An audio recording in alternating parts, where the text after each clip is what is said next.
Good morning friends. Last लेक्चरमध्ये integral find out करण्याच्या आपण तिसऱ्या केस पर्यंत आलो होतो आणि त्यावरील एक्झाम्पल घेतलं होतं. मित्र हो, ही पर्टिक्युलर इंटेग्रल फाइंड आउट करण्याची चौथी केस आणि शेवटची केस आहे. काय आहे केस चौथी हे बघू आपण आज.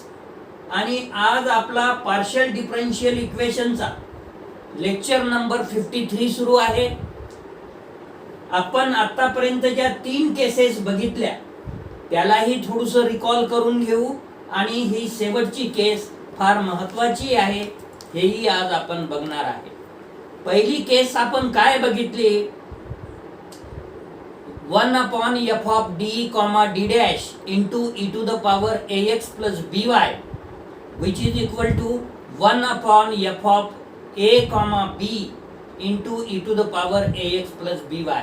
म्हणजे पहिल्या केसमध्ये राईट हँड साइडला जी टर्म असायची ती एक्सपोनेन्शियल टर्म असायची आणि d is equal to a आणि a ची जी किंमत असेल ती ठेवायचं, as well as d dash is equal to b, b ची जी व्हॅल्यू असेल ते आपण सबस्टिट्यूट करत होतो आणि त्या टाईपचे प्रकार प्रॉब्लेम्स आपण केस 1 मध्ये सोडवले.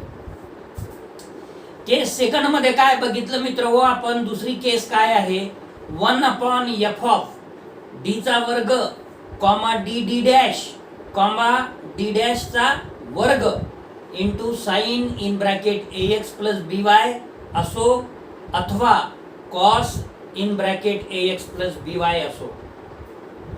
या टाईपच्या प्रॉब्लेम मध्ये किंवा हा जो फॉर्म्युला आहे ही जे केस आहे याला equal to 1/f of minus a चा वर्ग minus a into B minus b चा वर्ग into sine ax plus by असू शकते किंवा cos ax प्लस by असू शकते.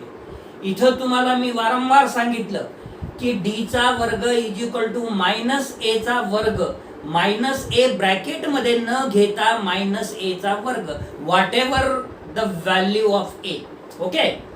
आणि d डॅश चा वर्ग is equal to minus b चा वर्ग मायनस b ब्रॅकेट मध्ये नाही आहे मायनस b चा वर्ग आणि d dash is equal to minus a into b. ही दुसरी केस आपण पर्टिक्युलर इंटेग्रल ची बघितली आणि त्यावरील एक्झाम्पल बघितले. तिसरी केस काय बघितली हो आपण? 1/f of d, d dash into x to the power m into y to the power n which is equal to हा जो 1/f of d dash आहे त्याला न्यूमरेटरला नेलं f of d, d dash bracket मध्ये आणि त्याला power -1 into x to the power m y to the power n.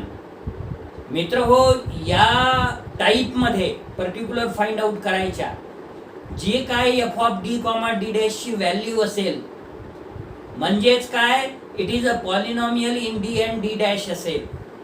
ती polynomial एकतर आपण असेंडिंग ऑर्डरनं लिहिलेली आहे किंवा डिसेंडिंग ऑर्डरनं लिहिलेली आहे आणि त्याच्यामधून मग सिच्युएशन नुसार त्या एक्झाम्पल मध्ये जे कॉमन काढायचं ते कॉमन काढल्याच्या नंतर आपण बायनॉमियल थेरमचा वापर केलेला आहे आणि यावरील एक्झाम्पल्स आपण सोडवलेले आहे.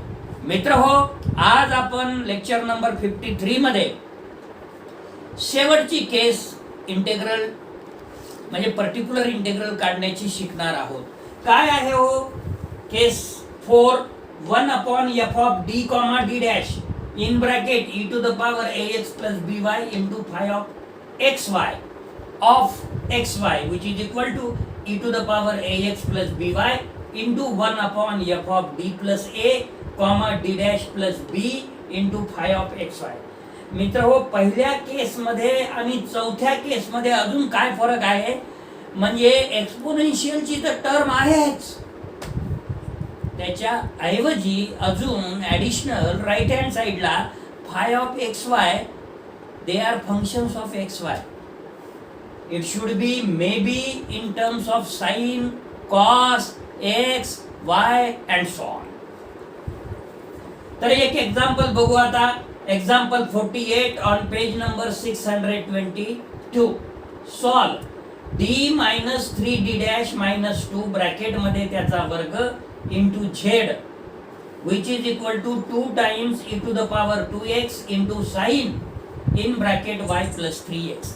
मित्र हो, इथं बघा प्रॉब्लेम मध्ये काय केलं, साइन y प्लस 3x देऊन दिलं, परंतु आपल्याला फॉर्मॅट कसा पाहिजे, साइन 3x प्लस y पाहिजे, म्हणजे साइन ax प्लस by च्या फॉर्म मध्ये पाहिजे. चुकून विद्यार्थी घाईघाईनं a ची किंमत इथं 1 घेऊ शकतात आणि b ची किंमत 3 घेऊ शकतात, तशी त्यांना प्रॅक्टिस झालेली असते. ax plus by, sine of ax plus by. परंतु ते पहिले आपल्याला महत्वाचं आहे की प्रॉब्लेम जो कुठलाही असेल आणि जे टाईप आपलं चालू आहे त्या टाईपच्या फॉर्म मध्ये आहे का, आणि नसेल तर सगळ्यात महत्वाची जर गोष्ट काय असू शकेल तर आपल्याला त्या फॉर्म मध्ये आणणं गरजेचं आहे. So solution, the given differential equation is d minus 3d dash minus 2 bracket मध्ये त्याचा वर्ग into Z which is equal to 2 times e to the power 2x होतं, परंतु आपल्याला e to the power 2x plus 0y लिहिता येते, म्हणजे आपल्याला e to the power ax plus by च्या स्वरूपामध्ये आणायचा असेल तर साइन y प्लस 3x होतं, पण sine in bracket 3x plus y म्हणजे फाय ऑफ xy ची किंमत इथे या प्रॉब्लेम साठी साइन 3x प्लस y दिलेली आहे. आता रिपीटेड फॅक्टर्स आहे हे तर तुम्हाला या स्क्वेअर वळून लक्षात आलं. इथे a ची किंमत 2 आहे आणि m ची किंमत 3 आहे, आणि म्हणून हेल the complementary function is e to the power 2x phi 1 of y plus 3x plus x e to the power 2x phi 2 of y plus 3x. हे रिपीटेड फॅक्टर असल्यामुळे कॉम्प्लिमेंटरी फंक्शन आपल्याला हे मिळालं, आणि हे कोणत्या फॉर्म्युल्याने केलं तर तुम्हाला माहित आहे e to the power ax phi 1 of y plus mx plus x e to the power ax phi 2 of y plus mx. Okay okay. Particular integral बरोबर 1 upon f of d comma d dash into e to the power ax plus by into phi of xy या form मध्ये right hand side असेल, पहिले ते form लिहायचं मग तो result वापरायचा. f ऑफ dd डॅश ची value 1 upon f of dd dash ची व्हॅल्यू d चा वर्ग minus 3d dash minus 2 bracket मध्ये त्याचा वर्ग into 2 times e to the power 2x into sine 3x plus y, जे की राईट हँड साइडला आहे. राईट हँड साइडला दिलेल्या प्रॉब्लेम मध्ये जे आहे ते लिहिलं आपण. मित्र हो, आता आपल्याला फॉर्म्युला यूज करायचा आहे 1 upon f of d comma d dash e to the power ax plus by into phi of xy which is equal to e to the power ax plus by 1 upon f of d plus a comma d dash plus b into phi of x comma y. मग a ची किंमत किती आहे, 2 आहे, b ची किंमत 0 आहे. Okay, त्याच्यामुळे d डॅश प्लस b म्हणजे d डॅश प्लस 0 होईल, त्याच्यामुळे d डॅश ची व्हॅल्यू d डॅशच लिहावं लागेल. आता आपण हा फॉर्म्युला यूज करत आहे 2 e to the power 2x 1 upon d च्या ऐवजी d प्लस 2, कारण की a ची किंमत 2 आहे, d plus 2 minus 3d dash, कारण की b ची किंमत 0 आहे, मायनस 2 ब्रॅकेट मध्ये त्याचा वर्ग sine 3x plus y. So which is equal to 2 e to the power 2x. हा फॉर्म्युला वापरलेला आहे, लक्षात आला असेल. Which is equal to 2 e to the power 2x 1 upon 2 कटला d मायनस 3d डॅश त्याचा वर्ग आपल्याला मिळालं into sine 3x plus y which is equal to 2 e to the power 2x 1 upon d चा वर्ग minus 6d dash plus 9 bracket मध्ये d dash चा वर्ग. काय केलं आहे हो, a मायनस b चा वर्ग आपण एक्सपांड केलेला आहे. a म्हणजे इथं d आहे आणि मायनस b म्हणजे b ची व्हॅल्यू 3d डॅश आहे into sine 3x plus y. याला इक्वेशन नंबर 1 म्हणा. आता इथं कुठला फॉर्म्युला वापरायचं? केस 2. केस 2 कोणता आहे? Case 2 formula 1 upon f of D चा वर्ग comma D D dash comma D dash चा वर्ग into sine a x plus b y which is equal to 1 upon f of minus a चा वर्ग comma minus a into b comma minus b चा वर्ग into sine a x plus b Y.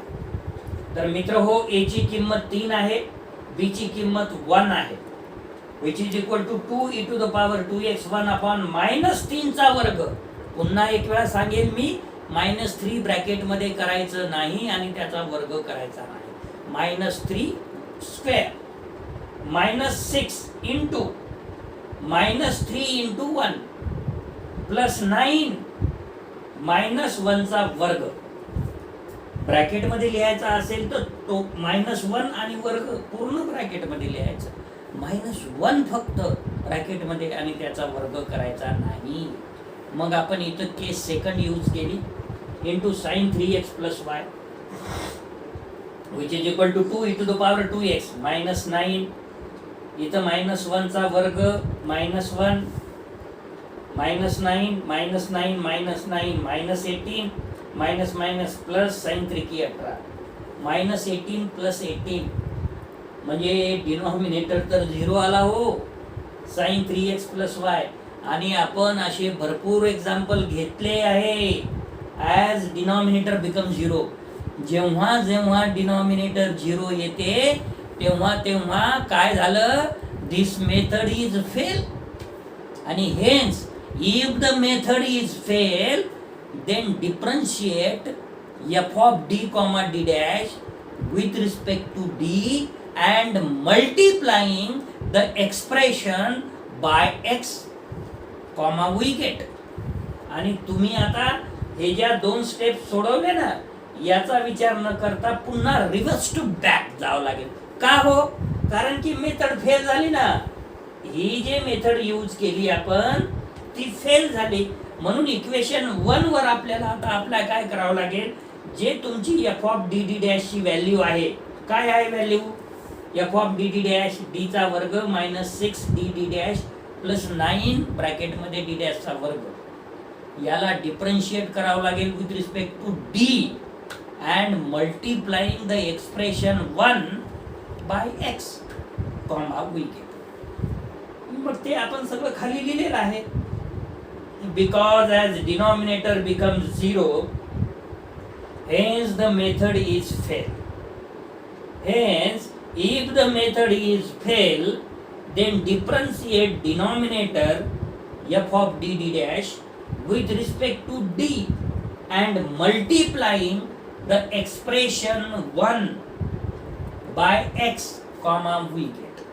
आणि म्हणून particular integral which is equal to 2 x न multiply केलं e to the power 2x into 1 upon 2d minus 6d dash sine 3x plus Y. आलं का लक्षात? Method जर fail झाली तर आपल्याला पुन्हा रिव्हर्स जावं लागेल जिथून मेथड यूज केली. उदाहरणार्थ या 1 नंबरच्या नंतर आपण केस सेकंड यूज केलं आणि ती मेथड इथे फेल झाली. मग इक्वेशन 1 वरून अजून आपल्याला सुरुवात करावं लागेल. काय केलं आपण? इक्वेशन 1 ला x न मल्टिप्लाय केलं आणि जे f of D D dash होतं त्याला differentiate with respect to d केलं, जे की हे आहे. आता याच्यातून 2 कॉमन काढा आणि या 2 सोबत कॅन्सल करा, which is equal to x e to the power 2x 1 upon d minus 3d dash into sine 3x plus Y. मित्र हो, साइन ax प्लस by किंवा cos ax प्लस by हे जर असेल तर आपल्याला टर्म काय पाहिजे? d चा स्क्वेअर असला पाहिजे, त्याच्यात d डॅश चा वर्ग असला पाहिजे, d d डॅश असला पाहिजे. ते तर नाही आहे. मग आपल्याला रॅशनलायझेशन करावं लागेल. मग d मायनस 3d डॅश आहे ना, d प्लस 3d डॅश न मल्टिप्लाय आणि d प्लस 3d डॅश न डिवाइड करावं लागेल. So which is equal to x e to the power 2x d plus 3d dash न मल्टिप्लाय केलं आणि डिनॉमिनेटरला d प्लस 3d डॅश न पुन्हा मल्टिप्लाय केलं तर ते काय झालं, d चा वर्ग मायनस 9d डॅश चा वर्ग झाला, कारण की डिनॉमिनेटरला d मायनस 3d डॅश आणि d plus 3d dash into sine 3x plus Y. आता पुन्हा आपल्याला केस सेकंड वापरावं लागेल. केस सेकंड वापरावं लागेल which is equal to x e to the power 2x d plus 3d dash into denominator आता काय येईल हो, मायनस 3 चा वर्ग मायनस 9 ब्रॅकेटमध्ये मायनस 1 चा वर्ग, मायनस 9 हा minus minus plus 9 into sine 3x plus Y. मित्र हो, दुसऱ्याही वेळेस आपली मेथड फेल झाली ना, म्हणजे अजून आपल्याला काय करावं लागेल, if the method is fail then differentiate denominator with respect to d and multiplying the expression by x. आता एक्सप्रेशन कोणतं घ्यावं लागेल आपल्याला, कोणतं घ्यावं लागेल, याला म्हणावं लागेल आता 2 नंबर, आणि या 2 नंबरला पुन्हा x न मल्टिप्लाय करावं लागेल आणि पुढे वाटचाल करावी लागेल. पुन्हा काय कुठपर्यंत आलो होतो, मेथड फेल झाली होती. मग पुन्हा आपल्याला काय करावं लागेल, जे 2 नंबर इक्वेशन दिलं आहे त्या 2 नंबरच्या इक्वेशनला x न मल्टिप्लाय करावं लागेल आणि डिनॉमिनेटर जे की d चा वर्ग मायनस 9d डॅश चा वर्ग आहे त्याला डिफरन्शिएट करावं लागेल विथ रिस्पेक्ट टू d. चला मग hence particular integral which is equal to पहिले x होता, आता मल्टिप्लाय केलं x नी, म्हणजे हा x स्क्वेअर झाला e to the power 2x. न्यूमरेटरला d प्लस 3d डॅश जशाला तसं, डिनॉमिनेटरला जो d चा वर्ग मायनस 9d डॅश चा वर्ग होतं त्याला डिफरन्शिएट केलं विथ रिस्पेक्ट टू d म्हणजे 2d आणि साइन 3x प्लस y, आणि हे तुम्ही ड्यू टू इक्वेशन 2 वरून घेतलं. कारण काय, तर डिनॉमिनेटर 0 आला होता. So which is equal to x square e to the power 2x 1 upon 2d in bracket derivative of sine म्हणजे derivative with respect to x of sine 3x plus y plus 3 derivative with respect to y म्हणजे d dash of sine 3x plus y. So which is equal to x square e to the power 2x 1 upon 2d in bracket sin 3x plus y चं differentiation with respect to x cos 3x plus y into derivative of 3x plus y is 3 plus 3 sin 3x plus y चं differentiation with respect to y cos 3x plus y into 1. मग हे झालं which is equal to x square e to the power 2x 1 upon 2d. हे झालं 3 अधिक 3 6 cos 3x plus y.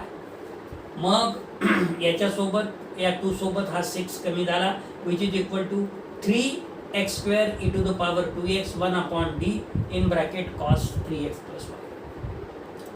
1 upon d चा अर्थ आहे integration with respect to x. So which is equal to 3x square e to the power 2x into cos 3x plus y चं integration with respect to x येईल sin 3x plus y divided by 3. हा 3 आणि हा 3 कटला which is equal to x square e to the power 2x into sin 3x plus y. अशा पद्धतीनं तुम्ही particular integral find out केलं. मित्रहो, hence the complete solution is z is equal to complementary function plus particular integral. Complementary function आपण मिळवलेला आहे which is equal to e to the power 2x phi 1 of y plus 3x plus x e to the power 2x phi 2 of y plus 3x, आणि particular integral मिळवलेला आहे plus x square e to the power 2x sin 3x plus y. अशा पद्धतीनं हा problem तुमच्या लक्षात आलेला असेल. वाटल्यास अजून एखादा एक्झाम्पल आपण या मेथडवर घेऊ आणि मग याच्यानंतरची जी एक्झरसाइज आहे त्या एक्झरसाइजमध्ये सगळं तुम्ही करणार आहात. ओके, धन्यवाद. या लेक्चरसाठी आपण इथेच थांबणार आहे.